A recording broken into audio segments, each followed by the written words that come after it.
This week on Our World with Black Enterprise, he stars in TV's CSI New York.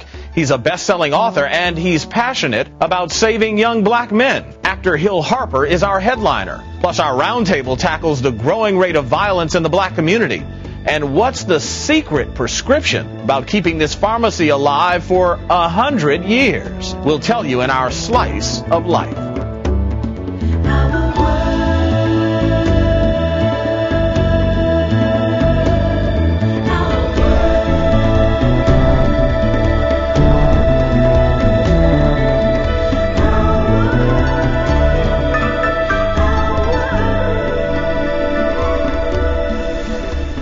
People magazine called him one of the sexiest men alive. He's a brilliant actor and author and a scholar with degrees from Harvard and Brown universities.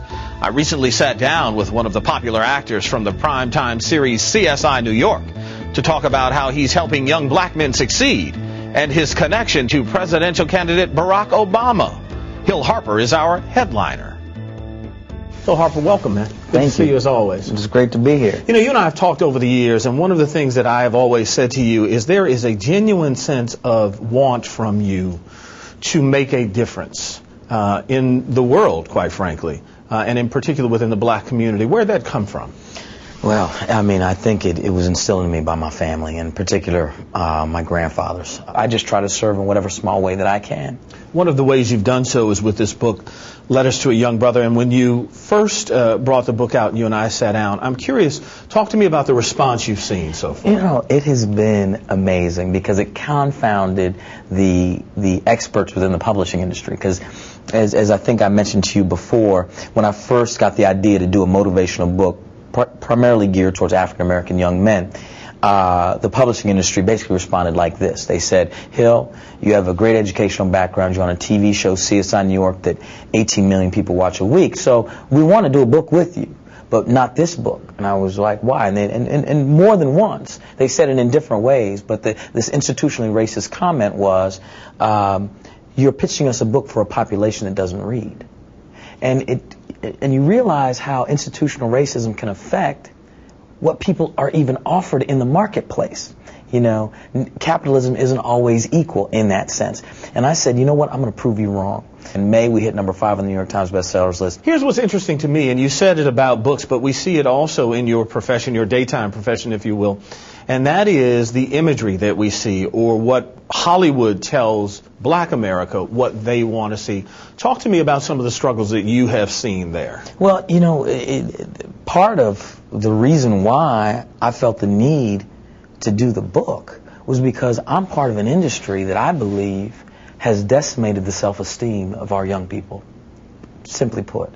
Part of an industry that puts out an image that tells a young man that the size of the rims on his car represent the size of his manhood. Whether he has a platinum Rolex or not will determine whether he should be happy or successful or smile. And whether he has grills determine whether he is someone who's of importance. And so what's so interesting is that those images are force-fed on a daily basis, repetitively, and it starts to seep in. And so I call fear something. I call it false evidence appearing real. I got that from my pastor, though I don't want to claim that I made it up. But fear is false evidence appearing real, and I'm part of a business that puts out, like you said, false evidence. So if I'm going to take a paycheck from that industry, then I have to sit back myself and say, am I going to do something that sort of fights against that image? And that's what this book is, and that's why I play characters that I do, and participate in projects like Lackawanna Blues or whatever projects that hopefully are stereotype-busting projects about us. Talk to me about how that makes you feel internally to be able to counterbalance, if you will, the other images that are there. For instance, I was doing a speech, I can't remember what city, but during the Q&A, a woman stood up and said, "You're a liar!" And I was like, "Ma'am, well, what are you talking about?" She said, you say you only do positive characters, and I saw In Too Deep. You played a drug dealer for working for LL Cool J and da-da-da. I said, ma'am, no. I said, I participate in projects that I believe ultimately have an uplifting message, not the character. I'm an actor. I'd like to play characters that are so-called negative or the bad guy or whatever. I just don't get the opportunity to do it that much. And I said, look, if I read In Too Deep script and it ended with LL Cool J and my character in a hot tub with Cristal saying, "Dealing drugs in the community is good," that I wouldn't have done the movie. And that's the key. It's about what the message the project holds. And the character I play in CSI New York, ultimately, CSI is about, if you do bad things, we have the technology to catch you. So you shouldn't do that.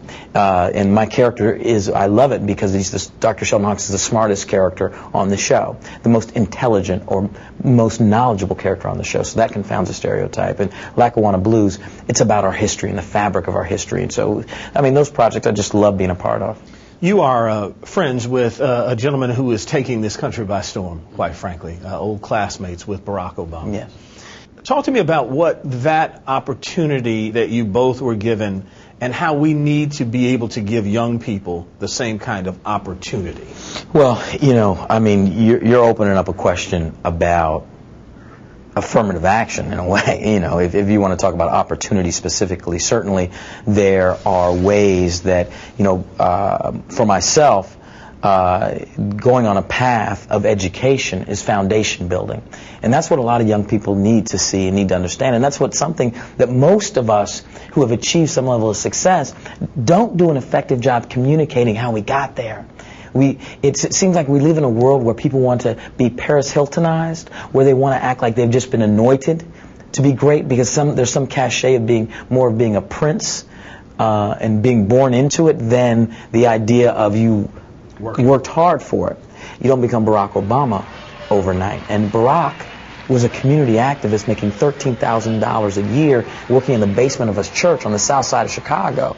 And what's amazing about that, and what's so different about the individual that Barack is versus the person who's in the White House right now, is the person who's in the White House right now comes from a legacy of privilege, where Barack has worked his way up and used intelligence, used hard work, and used charisma, his personality, and a true belief to help people to rise. And I'm going to support him down the line in whatever way I can. He deserves to be president, and if we say it, if we believe it, that he will be, then he will. Do you believe that America is ready for an African American to sit behind the desk at 1600 Pennsylvania Avenue? America is absolutely ready, and America has never been as ready as it is now, because Barack represents healing.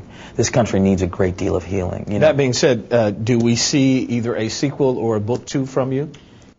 You know, there is another book coming, and it is one that I'm very nervous about. I'm worried that people will say, who the heck does this guy think he is to be able to write this book? And the book is called Letters to a Young Sister. So I wanted to work on a book that gives a young woman insight of how men process them. So it's a different take on what somebody like Oprah or whoever would write. It's really from a man's perspective. I'm trying that and I'm going down that road, and hopefully it'll be received. We got you back, man. Okay, well, thank you. We'll look forward to it, and when it comes out, we'll have you back. Thank you so much.